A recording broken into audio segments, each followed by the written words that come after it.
Assalamualaikum warahmatullahi wabarakatuh. Kumpulan kami akan mempersembahkan forum tentang adab dalam perniagaan.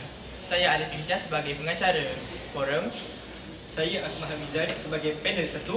Saya Ahmad Hawa Fibian Sendiri sebagai panel 2. Dan saya Ahmad Ibn Faris sebagai tetamu jemputan. Assalamualaikum warahmatullahi wabarakatuh. Kembali lagi dalam rancangan forum kita. Seperti yang penonton di rumah ketahui, forum ini merupakan satu platform untuk menerangkan dan mengupas tentang isu-isu dan berlarutan pada masa ini. Pertama-tamanya, saya ingin mengucapkan ribuan terima kasih kepada penonton-penonton di rumah sana yang sentiasa bersama kami dalam perbahasan tentang ilmu-ilmu dan persoalan yang hangat diperkatakan oleh masyarakat dan media.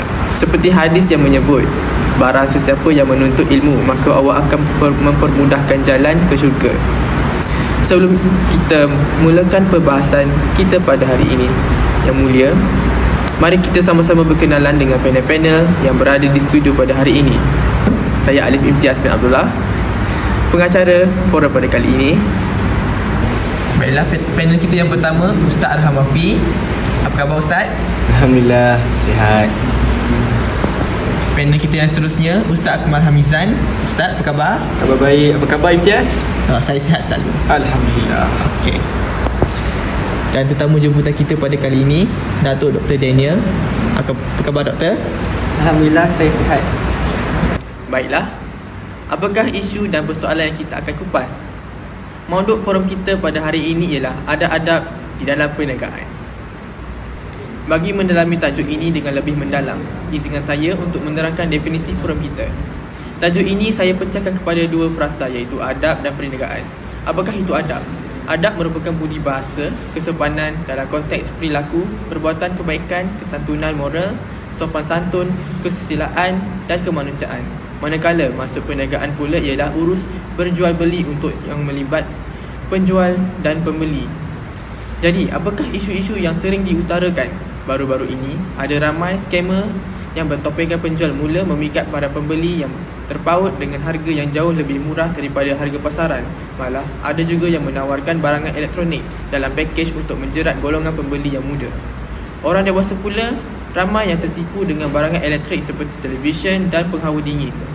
Manakala kaum wanita pula tertipu bila membeli pakaian, beg tangan serta barangan perhiasan diri dan rumah.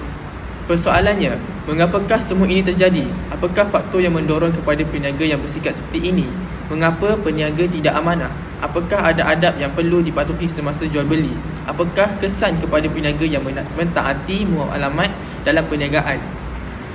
Baiklah, bagi mengupas isu ini, mari kita mendengarkan pencerahan daripada panel terhormat kita, Ustaz Ahmad Adam Wafi.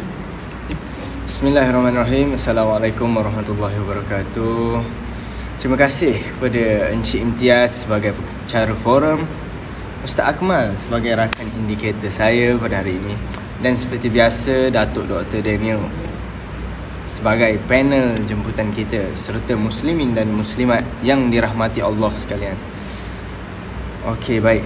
Alhamdulillah, syukur kehadap Allah Subhanahu Wa Taala dengan limpah kurnianya dapat kita berkumpul di hari yang indah ini.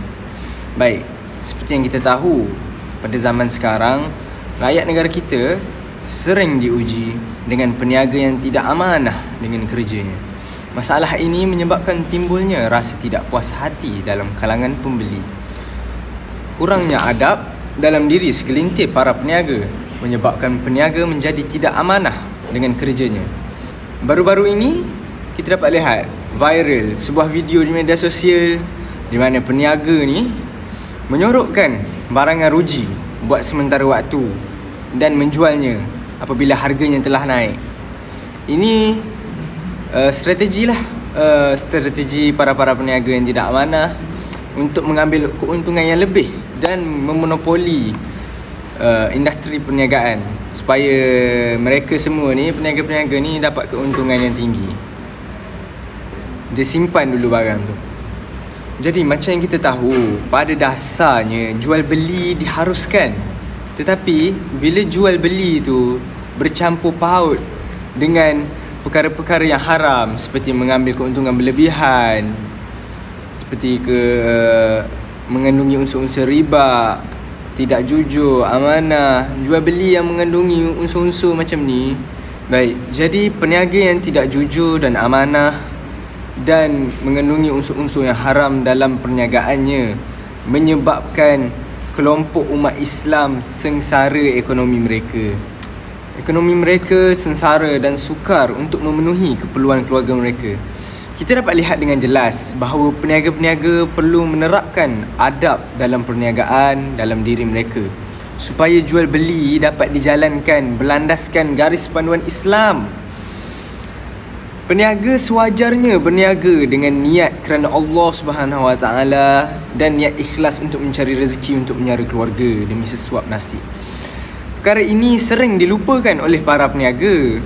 Apabila peniaga niat berniaga kerana Allah Subhanahu Wa Taala, maka mereka akan sentiasa menghindari diri mereka dari melakukan perkara-perkara yang haram dalam jual beli dan seterusnya mengelakkan diri daripada terjebak dalam unsur-unsur yang haram seperti riba, tidak amanah, apa semua yang saya mention tadi. Okey. Baiklah, pada masa yang sama kita sering lupakan perkara ini. Peniaga juga perlulah bertoleransi dengan para pembeli sebab mereka semua tu pelanggan kita kan. Jadi ada pepatah Inggeris yang selalu orang cakap tu, apa? Customer always right. Ya. Jadi dengan adanya sikap toleransi antara peniaga dan pembeli, kita dapat mewujudkan jual beli yang sihat antara peniaga dan pembeli, seterusnya memelihara kemaslahatan ekonomi umat Islam sejagat. Baiklah, terima kasih atas pencerahan yang telah diberikan oleh Ustaz Wafi sebulan tadi. Sungguh terang dan jelas pencerahan awal daripada beliau. Sebelum kita mengupas lebih dalam, pasti kita semua sudah tahu kaedah perniagaan yang halal, tapi pasti masih lagi yang tidak tahu atau keliru akan ciri-ciri perniagaan yang haram. Dengan itu, bolehkah Ustaz Akmal berikan penerangan tentang perniagaan yang haram itu? Silakan Ustaz. Baik, alhamdulillah, terima kasih kepada saudara Imtiaz kerana mengetengahkan persoalan itu kepada saya tadi. Baik, bismillahirrahmanirrahim. Ada hadis daripada Rasulullah yang menyebut, hendaklah kamu menjauhi arak kerana sesungguhnya arak itulah ibu segala kejahatan. Yalah, seperti yang kita tahu, sememangnya banyak peniaga-peniaga yang bukan Islam yang menjual produk-produk yang haram di sisi syariat Islam. Namun saya ingin mengetengahkan tentang masalah iaitu segelintir umat Islam yang bekerja di bawah sektor-sektor ataupun di bawah tauke-tauke yang menjual produk-produk haram ini. Dan saya ingin mengetengahkan tentang arak di sini. Baik, berdasarkan hadis yang telah saya sebut tadi, sebenarnya arak itu ialah salah satu ibu, bukan salah satu, ianya ialah ibu terhadap segala kejahatan. Mengapa? Sebab arak tu, bila kita nampak orang yang minum arak, mereka takkan sedar apa yang mereka buat dan mereka akan melakukan dosa di luar jangkauan apa yang mereka fikir. Disebabkan itulah arak haram di sisi undang-undang Islam. Baiklah, jadi saya ingin mengupas tentang bagaimanakah dan apakah orang ataupun golongan yang termasuk di dalam orang-orang yang terlibat dalam arak ini. Ada 10 golongan yang termasuk di dalam mereka yang terlibat dengan arak. Baiklah, apakah 10 golongan tersebut? Baiklah, golongan pertama ialah golongan yang memerah arak. Maksudnya orang yang memproses arak itu. Jadinya tukang proses ataupun kilang ialah kilang arak merupakan salah satu kerjaya yang haram di sisi undang-undang Islam. Dan yang kedua ialah orang yang meminta diperah. Maksudnya orang yang memesan dan juga orang yang mengorder barang tu daripada kilang ataupun daripada kedai arak itu sendiri. Mereka yang mengorder ialah orang yang dilaknat Allah. Seterusnya, orang yang minum arak. Sudah terang lagi jelas orang yang minum arak itu berdosa sekali, ya kan Ustaz? Betul. Baik, seterusnya ialah orang yang memberi minum arak. Apa yang dimaksudkan orang yang memberi minum ni? Orang yang memberi minum inilah orang yang melayan, ini pelayan di kedai-kedai arak. Ini waiter lah orang kata sekarang, waiter. Mereka ialah salah satu kerjaya yang haram. Namun kalau anda menjadi waiter, orang penonton di rumah ialah waiter tapi tak jual arak, jadi tak ada masalah pun. Baiklah, yang kelima ialah pembawa. Pembawa ni pun dia membawa lebih kurang sama je seperti waiter. Kita boleh kaitkan pembawa ni dengan pemandu lori arak. Mereka yang bawa lori arak ni, kerjaya tu ialah kerjaya haram juga Ustaz. Alright. Seterusnya ialah orang yang menghantar, sama juga orang yang hantar, orang yang bawa lori, ialah mereka ialah golongan yang dilaknat Allah. Seterusnya pembekal. Okey, pembekal ialah kilang, kedai dan juga tempat-tempat menyimpan arak seperti itu. Dan kita boleh nampak contoh ni, pembekal-pembekal yang banyak di negara kita di Malaysia. Contohnya di Pasaraya Nirwana. Akan ada satu section untuk mereka jual produk arak itu sendiri. Ada Ada Ustaz. Itu adalah salah satu perkara yang kita perlu fikirkan lah untuk kita hindar ni. Terima kasih Ustaz. Saya tak jumpa. Nauzubillah. Saya tak jumpa perkataan tu Ustaz. Ahli keluarga kita semua dijauhkan. Uish, betul Ustaz. Benda ni. Baiklah, golongan yang ke-8 pula ialah mereka yang menjual arak. Astagfirullahalazim. Sama juga seperti di kedai-kedai di Wana, arak-arak yang orang yang jual. Maksudnya orang yang berada di kaunter itu sendiri. Tolong scan tu. Yang tolong scan tu Ustaz. Mereka secara tak langsungnya telah dapat dosa juga Ustaz, sebab mereka terlibat dengan golongan-golongan yang dilaknat Allah. Dan seterusnya, golongan yang ke-9. Maaf ya. Golongan yang ke-9 ialah orang yang membeli. Maksudnya orang dah jual, pembeli tu pun mereka tak minum tapi mereka beli. Mereka belikan untuk kawan. Mungkin ada juga, mungkin kita boleh kaitkan bukan arak, mungkin rokok. Ada rakan yang minta, tolong belikan aku ni, tolong belikan sebatang dua. Tengok, secara tak langsungnya dia dah pun terlibat dengan benda-benda yang haram, walaupun dia tak membuat benda haram itu. Dan yang terakhir sekali, golongan yang ke-10 ialah mereka penyimpan. Maksudnya orang yang membeli dah berdapat dosa, tapi kalau dia tak simpan, orang lain yang simpan, penyimpan tu yang dapat dosa. Maksudnya memang ramailah golongan yang terlibat dengan arak ni. Maksudnya arak inilah perkara yang tak boleh dipandang enteng dalam masyarakat zaman sekarang.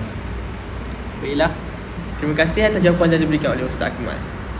Harap kita semua telah tahu membezakan tentang halal dan haram dalam perniagaan. Seterusnya, kita ingin tahu ada adab dalam perniagaan yang mungkin masih ramai yang tidak tahu atau memandang enteng. Oleh itu, dipersilakan Ustaz Wafi untuk berkongsi ilmu. Ustaz, silakan. Terima kasih saudara Imtiaz yang telah mengutarakan soalan. Baik, tentang ada adab dalam jual beli antara peniaga dan pembeli. Kedua-duanya memainkan peranan penting supaya jual beli tersebut berjaya dilaksanakan dengan baik. Yang pertama yang saya ingin ketengahkan lah, seperti kita perlu memurahkan senyuman kita sesama umat Islam antara pembeli dan peniaga. Seperti peniaga, seperti poin yang saya terangkan tadi, sikap toleransi antara peniaga dan penjual. Kita perlu memurahkan senyuman. Poin penting yang saya akan highlightkan di sini ialah nak berniaga pun kita kena ada ilmu. Kalau tak ada ilmu, kita tak belajar tentang adab jual beli, maka susahlah kita nak jalankan perniagaan tu. Betul tak Ustaz Akmal? betul Ustaz. Jadi contoh-contohlah apa tu ni, adab dalam perniagaan ialah yang pertama, yang paling penting sekali, bersikap jujur. Baik, jadi kita semua tahu sikap jujur itu sendiri satu adab yang sangat mulia, yang boleh kata tahap tertinggi. Betul dalam Ustaz. adab. Betul Ustaz. Kejujuran ini ialah satu sikap utama Nabi Muhammad sallallahu alaihi wasallam. Betul tak Ustaz? Betul Ustaz. Betul sangat. Jadi apabila adanya kejujuran, maka tak adalah timbul perasaan benci-membenci terhadap peniaga dan penjual. Peniaga dan penjual pula. Maaf, peniaga dan pembeli. Apa Ustaz? Penonton-penonton sekaliannya. Jadi tiadalah seperti yang saya cakap tadi, tiada timbul sifat marah, pertelingkahan tidak berlaku, senyuman lagi, dengan tambah senyum lagi, dengan tambah cakap elok-elok lagi, tidak meninggikan nada suara. Jadi pembeli dan penjual tu senang hatilah, kita boleh kata. Senang hati, dan dalam masa sama hubungan kita jadi erat. Kita boleh berkenalan, kita boleh berbaik-baik, kita boleh sama-sama berkongsi rezeki. Peniaga dapat rezeki hasil daripada dia punya penjualan, kita pula dapat rezeki beli barang-barang makanan kepada ahli keluarga. Untuk itulah, seperti yang kita tahu, ada satu hadis yang berbunyi, talabul ilmi faridatu ala kulli muslim, yang mewajibkan seluruh umat Islam untuk mendalami ilmu agama, tak kisahlah ilmu apa, ilmu asalkan ilmu tu yang bermanfaat, termasuklah ada adab dalam perniagaan. Jadi apa ilmu yang kita kena belajar dalam niaga ni? Jujur, amanah, pemurah, hukum hakam, macam-macam. Bila kita tak tahu bila kita tidak mendalami ilmu, sedar tak sedar mungkin kita boleh terjebak dalam riba tanpa kita sedar. Oh baiklah, Ustaz Afi, saya ada nak menambah sedikit lah berkaitan dengan kejujuran tu. Ada satu kisah masa zaman Nabi SAW dulu. Semasa tu Nabi sedang pergi ke pasar untuk membeli barang-barang di gerai lah. Dan masa tu Nabi bertemu dengan seorang penjual buah. Dan penjual buah itu menyusunlah buah-buah yang cantik di hadapan di gerainya. Allah Rasulullah nampak buah-buah tu, dan Rasulullah menyelup tangan baginda ke dalam bakul buah tu, dan Rasulullah ambil buah yang paling bawah sekali. Dan Rasulullah tengok buah yang paling bawah sekali tu sebenarnya buah yang tak segar, yang busuk. Dan buah yang segar tu, buah-buah yang segar diletakkan di atas buah-buah yang busuk. Maksudnya dia nak menutup Allah. Jadi di situ kita nampak tak ada kejujuran di situ. Dan Rasulullah pun bertanya dengan penjual itu, mengapa buah-buah yang basah diletakkan di atas tapi yang teruk diletakkan di bawah? Dan penjual itu tak menjawab kerana dia risau.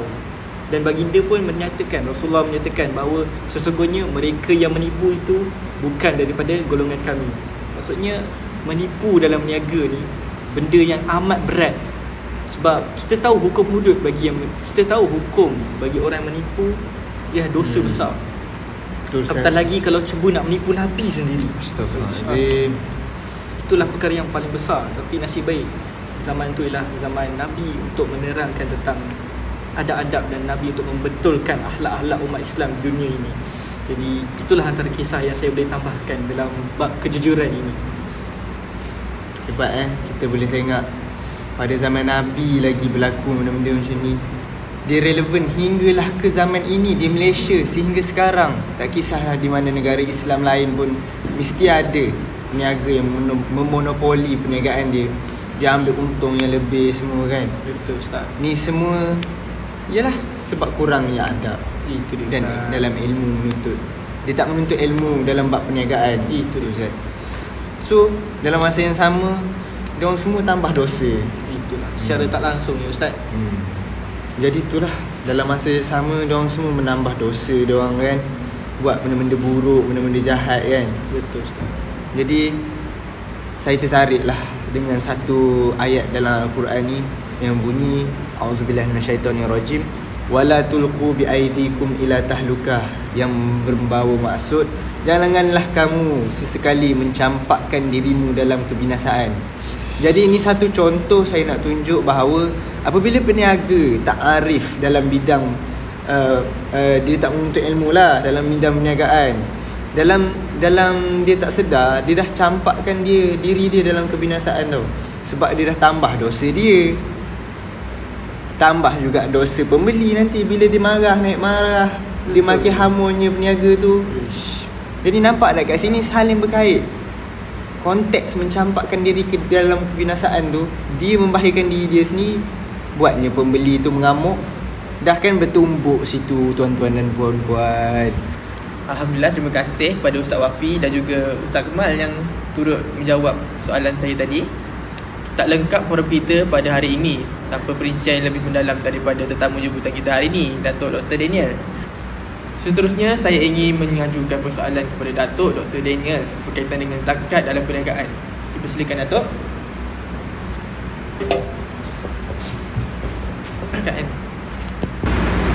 Terima kasih saudara Imtiaz atas soalan yang diajukan. Soalan yang sangat menarik. Bagi menjawab soalan tersebut, sebagai seorang peniaga Muslim, mereka wajib menunaikan zakat perniagaan. Namun, masalah pada hari ini, ramai di antara mereka yang seolah-olah tidak menitik beratkan tentang zakat dalam perniagaan. Hal ini tidak wajar sama sekali. Sedangkan zakat di dalam perniagaan itu adalah salah satu perkara yang wajib untuk setiap peniaga Muslim tunaikan. Jadi, apakah syarat-syarat zakat perniagaan tersebut? Syarat pertama zakat perniagaan ialah Muslim. Jika peniaga tersebut adalah seorang Muslim, maka wajib di atas peniaga tersebut untuk membayar zakat perniagaan. Peniaga tersebut juga perlulah meniaga barang-barangan yang halal dan tidak haram. Contoh barangan yang halal seperti makanan yang halal dan sebagainya. Syarat kedua zakat perniagaan ialah sempurna milik. Apakah yang dimaksudkan dengan sempurna milik? Sempurna milik ialah zakat yang ingin ditunaikan itu, zakat itu mestilah sempurna dari segi pemilikan dan keupayaan mengurus. Syarat ketiga zakat perniagaan ialah cukup nisab. Nisab yang dimaksudkan ialah bersamaan dengan 85 gram emas, nilai emas semasa. Selain daripada cukup nisab, syarat zakat perniagaan ialah mesti perlu cukup haul. Yang dimaksudkan dengan cukup haul ialah genap setahun perniagaan tersebut dijalankan. Jadi apabila perniagaan tersebut sudah berjalan genap setahun, maka wajib ke atas pemilik perniagaan tersebut untuk menunaikan zakat perniagaan. Tambahan lagi, syarat zakat perniagaan yang seterusnya ialah perlu ada niat berniaga. Pemilik perniagaan mestilah mempunyai niat untuk berniaga dan demi mendapat keuntungan, supaya dengan keuntungan tersebut peniaga boleh menunaikan zakat perniagaan, menunaikan kewajipan mereka untuk membayar zakat perniagaan. Selain daripada mendapat keuntungan, ianya perlu disusuli dengan amalan. Maksudnya di dalam berniat perlu ada dua unsur, iaitu niat untuk mendapatkan keuntungan dan juga amalan untuk berniaga. Dan syarat yang terakhir untuk zakat perniagaan ialah barangan yang diniagakan mestilah barangan yang halal. Barangan yang haram seperti khinzir, arak, dan contoh lain seperti perjudian dan sebagainya tidak wajib dikenakan atas mereka untuk membayar zakat perniagaan. Barangan yang perniagaan yang halal contohnya seperti membuka restoran, kedai-kedai pakaian dan sebagainya, maka wajib ke atas peniaga tersebut untuk melakukan zakat perniagaan. Jadi sebagai peniaga Muslim, wajib ke atas kita untuk melakukan zakat perniagaan, dan kita perlulah menitik beratkan zakat perniagaan, dan kita tidak boleh memandang remeh di dalam urusan membayar zakat perniagaan.